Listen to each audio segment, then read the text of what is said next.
All right, it's time for some Celebrity Dish right now. And joining us on this Friday, Leah Henry. What's up, Leah? Hey, Leah.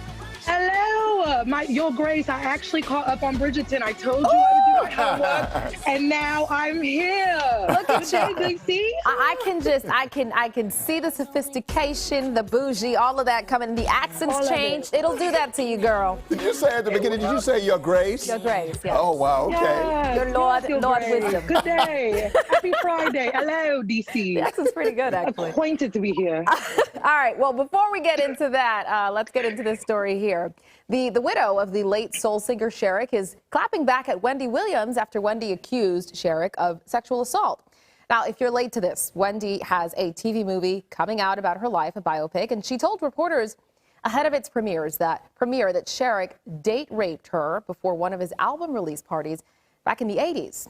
Well, now it's Sherrick's widow that's breaking her silence. Lynn Connor Smith is asking why Wendy is only making these allegations now, why she didn't call police, why she never reached out to Sherrick's family.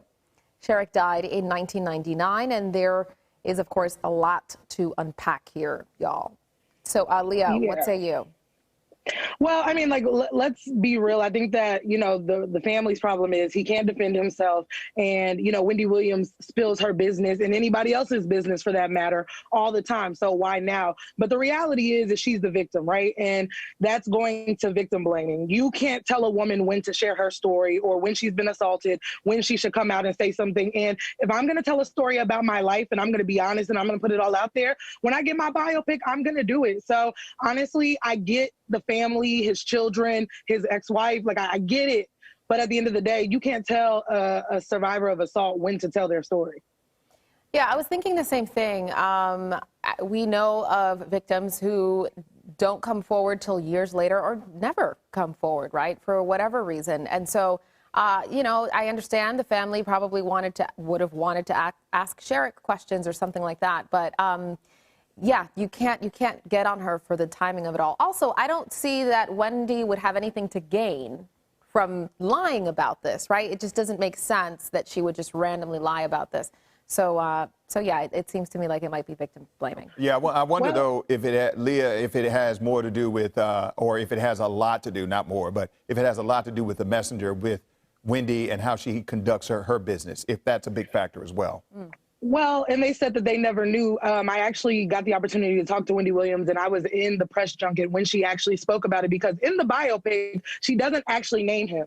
And one of the reporters asked, well, Wendy, is there a reason that you're deciding to keep him anonymous? And she was like, you know what? I don't even care. I'm not going to protect him. And she named him. So, the family is shocked because this is something that if we probably hadn't done this press junket, we probably were not going to find out until the movie aired.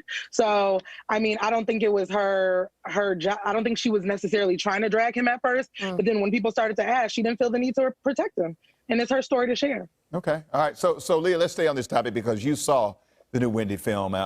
So we're giving you a sneak peek of a scene from the actual movie itself.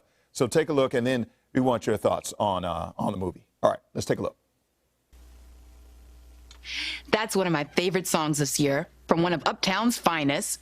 I'm Wendy Williams, filling in for Carol Ford. I got more of today's hits coming up for you. But first, New York, let's dish some dirt.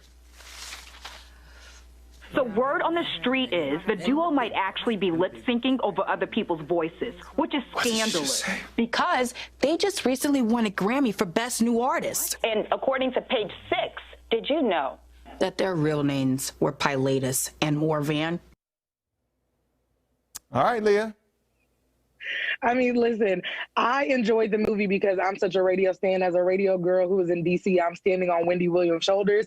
So listen, I enjoyed every bit of it. There's a lot of things. She dives into that marriage, which is what we all really want to know, right? What's happened the last 2 years. She explains everything, and she doesn't leave anything back. So I'm telling y'all, if you even care remotely about Wendy Williams, this is must-see TV. You know what's funny? I remember when I said a few days ago that I think the woman who plays her, the actress, is really good. I think she's nailed the facial expressions, the eyes, right? When Williams got some tea, she opens her eyes real wide. And I know some people feel differently about whether or not she was the perfect person to cast for this role. I'm curious, Leah, do you think she portrayed Wendy Williams well? I think she did. The accent maybe wasn't all the way there for me, but there were moments where there would be like scenes and I'd be like, dang, she kind of looked like a young Wendy a little bit. Like Yeah. there's certain scenes where I can see it. So I think, you know, considering that it's a Lifetime movie, they did pretty well. And, you know, she said that she was talking to Wendy throughout the filming process, you know, when Wendy would say, oh, when you say this, I said it like this. So do it like this. So they had a very close connection during the time that they were filming this, all while in COVID. So I think, you know, for the essence of what it is, it's a good movie.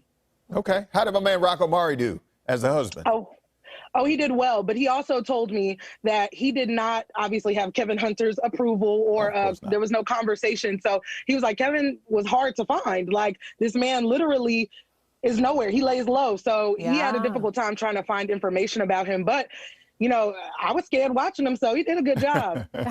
All right. All right. So the Wendy Williams movie premieres January 30th on Lifetime if you want to check it out for yourself. All right. This one I'm excited about. Apple TV is set to release a documentary about Oprah Winfrey. The two-part bio-series will focus on the media mogul's life, rising from her humble roots to become a billionaire. In 2018, Apple and Winfrey reached a multi-year deal to create original programs. No word on when the documentary will hit the streaming service. Leah, what do you think about this?